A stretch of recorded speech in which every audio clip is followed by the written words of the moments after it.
Kondisi Kampung Green 7 perbatasan dengan Lusanebe, Kecamatan Bandar 2. Hujan deras yang mengguyur Pidijaya Aceh sejak Rabu siang menyebabkan sejumlah desa banjir. Salah satu wilayah yang terendam cukup dalam adalah desa-desa di Kecamatan Bandar 2. Padahal desa ini masih belum pulih sepenuhnya pasca banjir bandang akhir November lalu. Warga di pinggiran sungai diminta segera mengungsi ke lokasi aman. Tak hanya di Aceh, Galodo atau banjir bandang kembali menerjang kawasan Nagari Maninjau, Kabupaten Agam, Sumatera Barat. Warga panik karena aliran air membawa material lumpur, bebatuan hingga potongan kayu. Informasi sementara menyebut Galodo bukan disebabkan hujan, namun diduga akibat longsor tebing di kawasan perbukitan Kelok 28 pada jalur Kelok 44.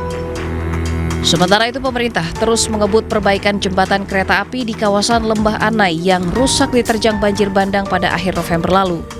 Menteri Kebudayaan Fadlizon memantau langsung perbaikan jembatan ini. Saat ini pemerintah fokus pada perbaikan jembatan dan pembongkaran akan menjadi pilihan terakhir.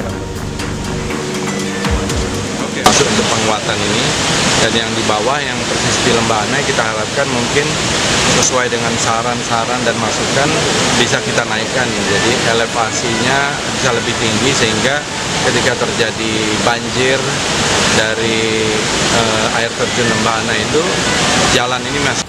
Sementara studi kelayakan oleh Kementerian Kebudayaan dijadwalkan berlangsung hingga akhir Desember 2025. Tim Liputan iNews melaporkan.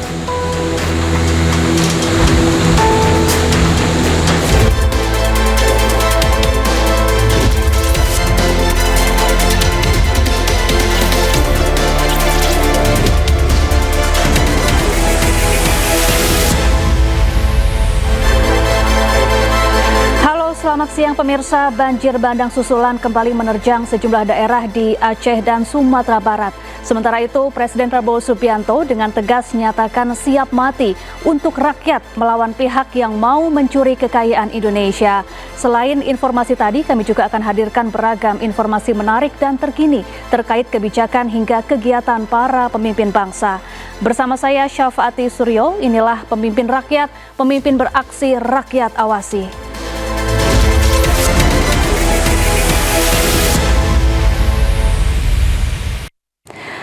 Pemirsa, ribuan jemaat memadati sejumlah gereja di Jakarta untuk melaksanakan misa Natal yang berjalan dengan aman, hikmat, dan damai. Presiden Prabowo juga mengucapkan selamat Natal dan mengajak rakyat Indonesia tingkatkan solidaritas.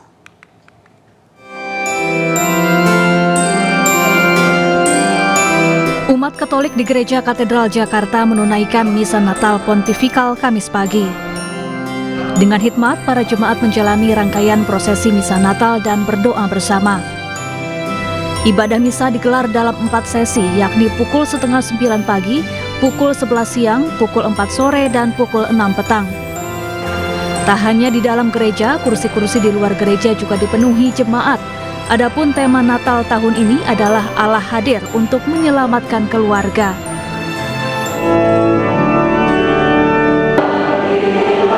Ribuan jemaat memadati gereja Protestan di Indonesia bagian Barat Immanuel di kawasan Gambir, Jakarta Pusat. Ibadah dilaksanakan dalam 3 sesi.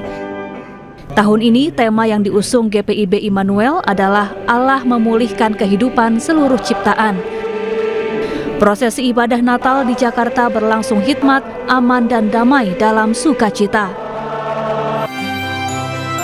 Sementara itu, Presiden Prabowo Subianto mengucapkan selamat Natal melalui akun media sosial resmi Presiden.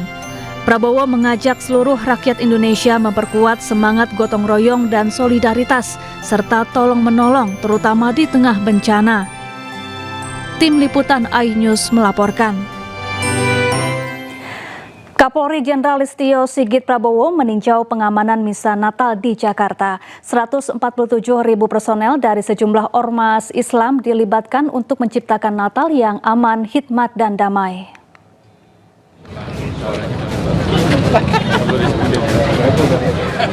Kapolri Jenderal Listio Sigit Prabowo meninjau pengamanan Natal di Gereja Katedral dan Gereja Immanuel Jakarta. Kapolri yang didampingi Panglima TNI, Gubernur Jakarta, dan sejumlah Menteri Kabinet Merah Putih menyapa para jemaat. Kapolri berharap seluruh rangkaian ibadah Natal berjalan aman, hikmat, dan damai.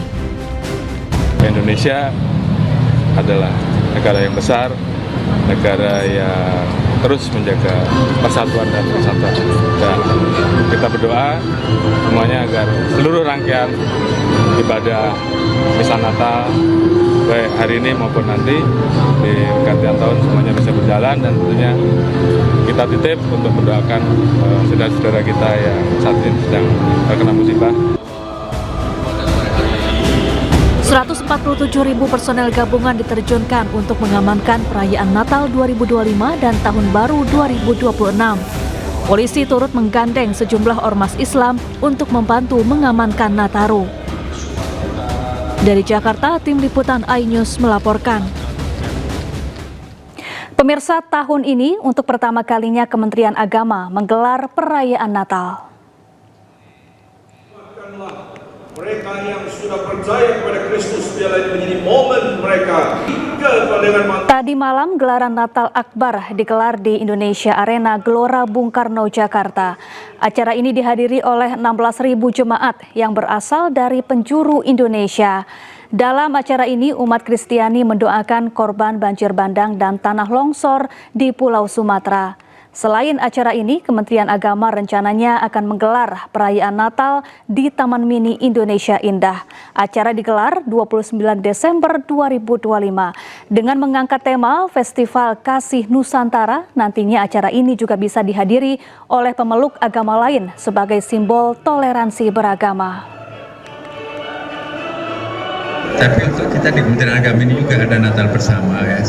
Sebetulnya sudah dilakukan juga di kantor-kantor yang lain, tapi Kementerian Agama melakukan juga secara khusus, ya. Caranya mungkin tidak ada bedanya dengan di tempat yang lain, cuman ini kita kolaborasi. Misalnya begini, Protestan melakukan, Katolik melakukan sendiri-sendiri, dan juga ada kelompok lain. Nah, sekarang kita satukan menjadi satu kesatuan. Jadi sekali kita lakukan dan itu semuanya akan. Ya, guna memastikan kelancaran arus liburan Natal dan Tahun Baru, Menteri Pariwisata Widianti Putri Wardana mengecek langsung Bandar Udara Internasional Soekarno-Hatta, Tangerang, Banten. Hingga kini, Bali masih menjadi tujuan favorit wisatawan.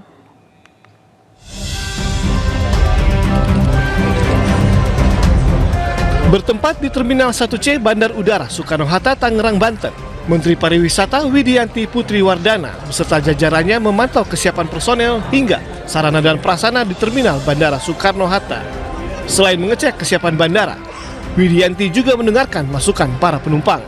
Menteri Pariwisata memprediksi pergerakan wisatawan pada periode libur Nataru kali ini mencapai 1,45 juta wisatawan mancanegara.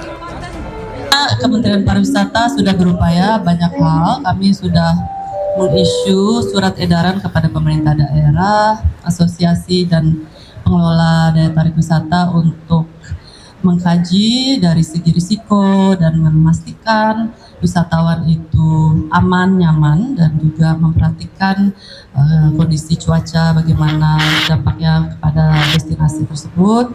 Hingga kini, Bali masih menjadi tujuan favorit wisatawan serta diikuti oleh sejumlah daerah lainnya seperti Yogyakarta, Surabaya, Makassar, serta Jawa Barat. Dari Tangerang, Banten, Hasnugara, iNews melaporkan. Pemerintah daerah ramai-ramai naikkan upah minimum provinsi. Berapa besarannya? Selengkapnya usai jeda.